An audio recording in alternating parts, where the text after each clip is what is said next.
David. Salut, comment ça va? Très bien et toi? Bah oui, on dirait qu'on est dans le train là avec ces petits canapés. On dirait, alors pas du tout. On est au Salon du Livre de Paris. Tu as sorti en février dernier un nouveau roman qui s'intitule Tout le monde aime Clara. C'est aux éditions Gallimard. J'ai envie de te demander d'abord de décrire ce nouveau roman en 3 adjectifs. Je dirais voyance. Un adjectif? Non, c'est pas du du tout. tout. Non, parce que souvent les gens te demandent en 3 mots. Oh là là, c'est vraiment très difficile cette interview. Je dirais, alors si je dis surprenant, ça va faire, on va croire que c'est un peu, voilà, que je me la pète. Je dirais, non, mais il y a quelque chose qui, voilà, de l'ordre du surprenant. Donc, il y a surprenant, bienveillant, et je dirais peut-être tendre. Et si ce roman était une couleur, qu'est-ce que tu me dirais?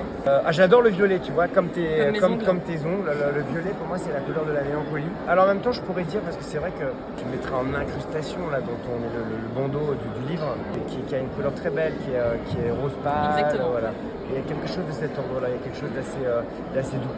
Ton roman a trouvé porter un parfum. Je savais que c'était un traquenard cette interview, mais t'as rêvé de mettre l'instant de Guerlain. Ce livre-là parle aussi du hasard, des rencontres, du moment d'une certaine manière. J'ai l'impression que c'est une façon de valoriser ou de souligner en permanence l'hégémonie ou l'importance du maintenant, les choses qu'on vit au présent. Il y a une musique que tu écouterais particulièrement en lisant ce roman, pour ce livre-là.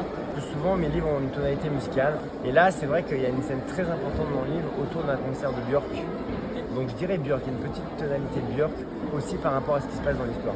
Si tu devais dire à tes lecteurs ou aux lecteurs de manière générale de lire ce livre, est-ce qu'il y a quelque chose de nouveau, de différent? Donc c'est la première fois que j'aborde des termes un peu plus ésotériques qui me touchent, comme l'astrologie ou la voyance. Donc peut-être que, voilà, je te dirais que c'est une sorte de coming out ésotérique ce livre.